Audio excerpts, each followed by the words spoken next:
Փաշինյանը մեղադրում էր, որ կապիտուլյացիան նախկիններն են ստորագրել եւ նա մասնավորապես ասում էր այլապես կգային ինձ հետ բանավիճելու եւ չեն գալիս բանավիճելու, որովհետեւ շարունակեմ հարցը։ Ասում էր չեն գալիս բանավիճելու, որովհետեւ գիտեն, որ չեն կարող ես նրանց պատերին կտամ, ասֆալտին կտամ։ Ձեր արձագանքը։ Տեսեք, Նիկոլ Փաշինյանը նախկինում եղել է ընդդիմադիր եւ իր ընդդիմադիր գործունեության ժամանակ ինչ բառապաշար ասես օգտագործել է։ Այսօր ինքը եթե գիտակցի, որ ինքը երկրի ղեկավարն է, այդ բառապաշար ինքը իրավունք չունի օգտագործելու Հայաստանի Հանրապետության նախկին ղեկավարներ։ Ինքը կարող է ասել հրավիրում եմ բանավեճի, բայց պատերին ծեփել, չգիտեմ, գետնին փռել եւ նույնն էլ այսօր Ալեն Սիմոնյանը ասում է, որ ես ստորագրում եմ եւ ես կողմ եմ այնինչ Նիկոլ Փաշինյանը ասել է։ Սա եւս մեկ անգամ փաստում է նրա մասին, որ Հայաստանի Հանրապետության այսօրվա ղեկավարությունը եւ գործադիրի եւ օրենսդիրի ղեկավարությունը օրինակ չեն հանդիսանում, իրենք իրենց գործունեությունը շարունակում են այսպես փողոցային վարքագծով։ Տեսեք, ընդհանուր եթե գնահատական տանք այս երկու օրերի այս զարգացումներին,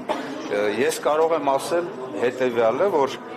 տեսեք, շատ վատ բան է, երբ երկրի ղեկավարությունը ռազմաքաղաքական իրավիճակի ոչ ճիշտ գնահատման արդյունքում է որոշումներ ընդունում, այսինքն ճիշտ չի որոշում այն առաջնահերթությունները, որոնք որ ծառացած են, եւ այս քաղաքական գործընթացները, այս անձեռմխելիության պահանջները, դատավարությունները, դրանք բոլորը շեղում են Հայաստանի Հանրապետության ժողովրդին իրական զարգացումներից։ Մանավանդ, երբ որ ինքը բերում է իրական, ոչ իրական, այսպես այդ խոսույթը Հայաստանի Հանրապետության, այսպես մեր ժողովրդի դատին է դա ներկայացում, ինչ է նշանակում իրական, ոչ իրական, պատմական կամ իրական Հայաստան։ Մենք մեր պատմությանը հավատարիմ ենք, բայց միշտ գործել ենք իրական իրավիճակի գնահատումով եւ դրա համար է, որ մենք կարողացել ենք հասնել հաջողությունների, բայց շատ ավելի վատ բան է, երբ որ երկրի ղեկավարը գտնում է անհավասարակշիռ վիճակում եւ անհավասարակշիռ վիճակն է, որ բերում է այդ ջղաձգումների, անհավասարակշիռ վիճակն է, որ բերում է նաեւ նրանց թիմի մեջ պառակտումների, որ նաեւ բարոյական գնահատական է տալիս դրան։ Այսինքն անհավասարակշիռ վիճակում գտնվող երկրի ղեկավարը ոնց կարող է նորմալ որոշումներ ընդունել։ Եվ դրա մասին է չէ խոսում այն իր կողմից արտահայտած այն բաները, որ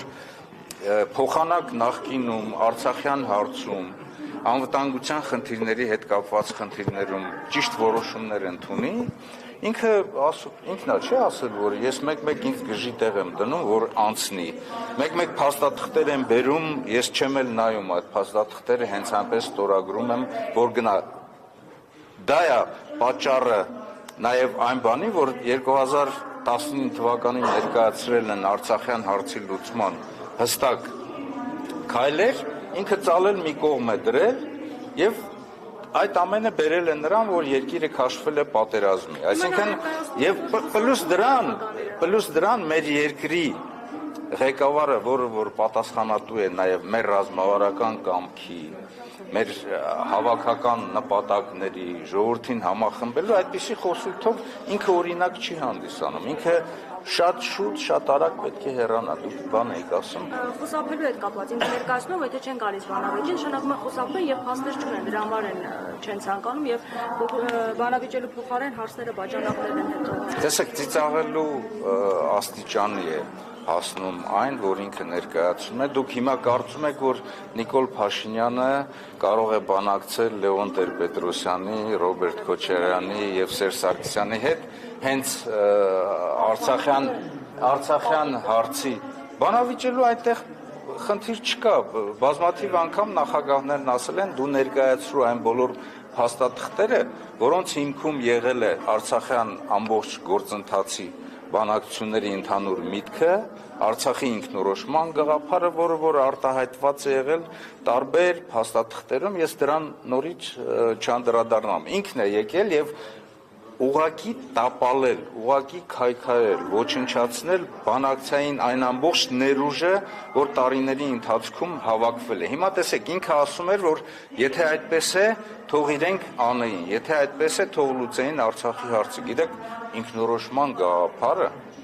որը նաև զուգորդվում է տարածքային ամբողջականության եւ նաև ուժի չկիրառման մեջ, բազմաթիվ անգամ նաև դրա մասին ասվել է, որ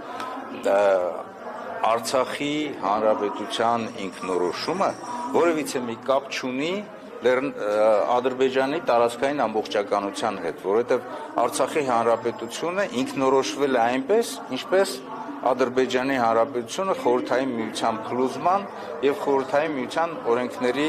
օրենքների շրջանակներում։ Հիմա ինքը,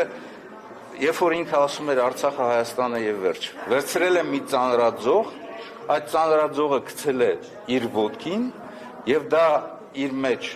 իրավական տարեր է պարունակում, առերևույթ հանցագործության տարեր, հիմա փորձում է այդ ամենը շեղել ուրիշների նկատմամբ, այդտեղ բանավիճելու բան չկա, թող փաստաթղթերը հերթականությամբ գործնախարարությունը եւ նրա գործավարությունը այսօր իրենց ձեռքին է։